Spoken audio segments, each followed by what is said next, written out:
Hi, I'm Dr. Jochelson. I'm a diagnostic radiologist, and I'm the director of imaging at the Evelyn Lauder Breast and Imaging Center at Memorial Sloan Kettering Cancer Center.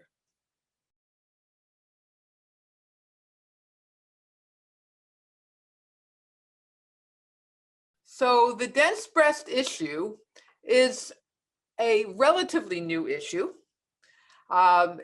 It started, actually, our awareness of it started many, many years ago, where people did research and demonstrated that women with dense breasts may be at increased risk for developing breast cancer. But the most recent awareness really started with a woman named Dr. Nancy Capello, who, after having yearly mammography, which was called normal, presented with a very large breast cancer. And she was shocked. How could she have such a big breast cancer when she was having yearly imaging? And she was told that that's because she had dense breasts, which obscured the cancer. And she describes her feeling at this point in time that the negative mammo reports caused a false sense of security. And when this happened, she decided to do something about this and pushed for legislation that women must be informed of their breast density with the potential of additional testing. This law passed first in the state of Connecticut, which is where she lived, and now nearly every state. Many hope that it will become a federal law. What is very sad with all of this is because she presented with such a large breast cancer, she needed chemotherapy. And a few years ago, she died of what's called myelodysplastic syndrome, a bone marrow problem that was probably the result of the chemotherapy, that had she been diagnosed in a timely fashion, she may not have needed. So this is the most recent map of the United States, demonstrating the states that have some density notifications. So it's required in 38 states. Other states have it as a recommendation, but do not require it. And there are a few states that so far have not addressed the issue. The other important thing is that you need insurance coverage, or you need to pay for the additional testing. And so different states have insurance coverage, and those are the ones with the black diamonds.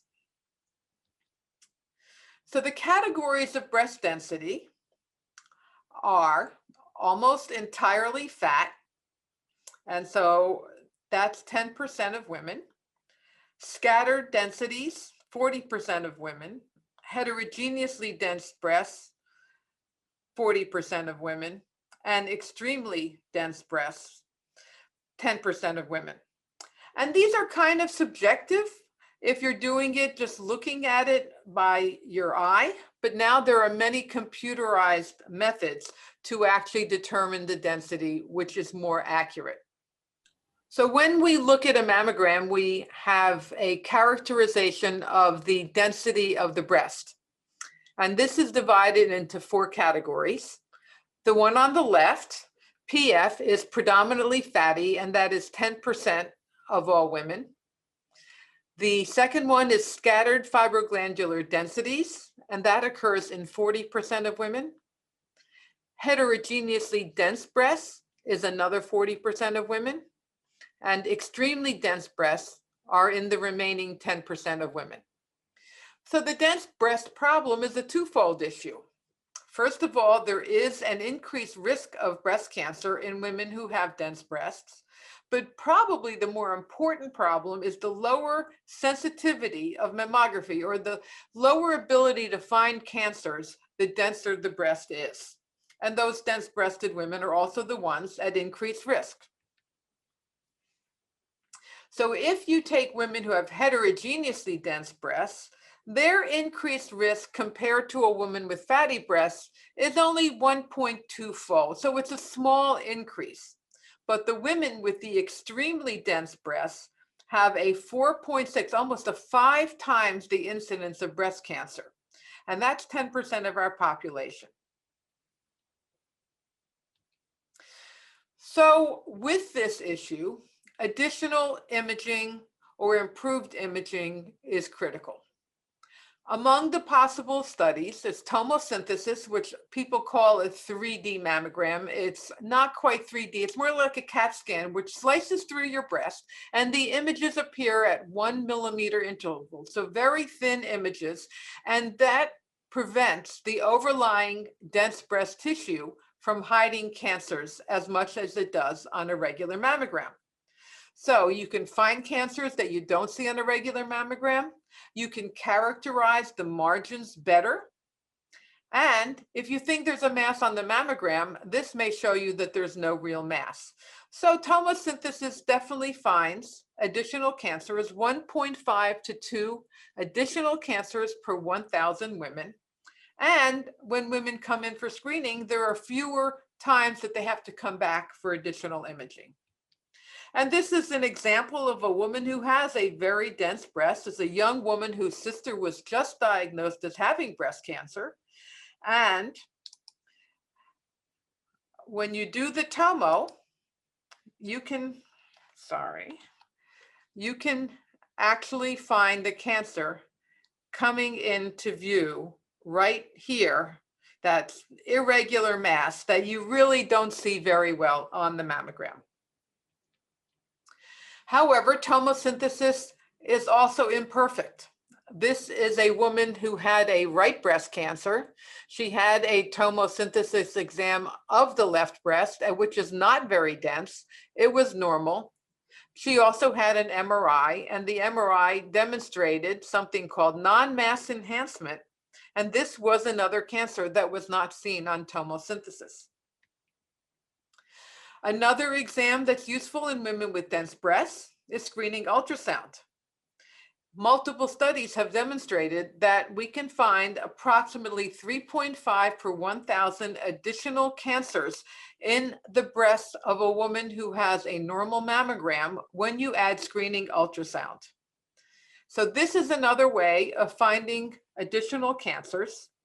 Unfortunately, it has a large number of false positive exams where the women end up having biopsies or callbacks and not having any cancers. The other problem is that both screening ultrasound plus mammography only look at your anatomy. They don't look at physiology. And what we do know is that women who have breast cancer get increased vascularity, or they have new blood vessels that feed the cancers. And so at the end of the Akron trial, 612 women were offered MRI, and 16 of them had breast cancer that was not seen on mammo and ultrasound. And so this reminds me of Dr. Capello's comment about a false sense of security. If you have dense breasts, and particularly if you have an increased risk for breast cancer as well, mammography plus ultrasound may give you a false sense of security. And in fact, we'll probably miss about 40% of the cancers. And why is MRI so good? The breast density does not affect your ability to see cancer. There's no radiation. It works by showing those tumor vessels. It finds 97% to 100% of all cancers. And generally the cancers it finds are the higher grade and more important lesions to find. Here you can see a woman with a very dense breast, and she has a fairly big cancer hiding right there. This is another woman with extremely dense breast tissue, completely normal mammogram, and actually tomosynthesis in this setting isn't that good because it's almost like going into a snowstorm. Everything looks the same. And this woman also had a breast cancer hiding in that right breast. Now, there is another study that we are now doing in women who have dense breasts, and that's called contrast enhanced mammography. And what you can see here is a patient with a very big cancer that you can't see on her breast, on her mammogram because of the dense breast tissue, but you can see it on the MRI and you can see it on the contrast mammo. And this is basically an improved model of a mammography machine. And we give the women contrast into their vein and they have a mammogram, and you can find cancers with almost the same level of sensitivity as MRI. Here is another example of a woman who has dense breasts and also high risk due to having a diagnosis of lobular carcinoma in situ. The mammogram is completely normal. On the contrast mammo, you can see there's an enhancing mass. This was not found on ultrasound at all. And here you see it on MRI. So in this case, the mammogram itself was normal, not the contrast part, just the regular mammo, and the ultrasound was normal. So these two exams, the anatomic evaluation, would give you a false sense of security if that's all you had. So in summary, the issue of dense breasts is multifactorial. Extremely dense breasts increase a woman's risk for developing breast cancer by 5 times compared to women who have fatty breasts. But most importantly, for day-to-day screening, women who have dense breasts have very hard breasts to find cancers in, and therefore often need to have supplemental imaging. There are multiple potential ways of doing that imaging, including tomosynthesis, ultrasound, MRI, and contrast mammography. And the studies that use intravenous contrast or dye into the arm are more likely to find cancers than those studies that are done without contrast. Thank you.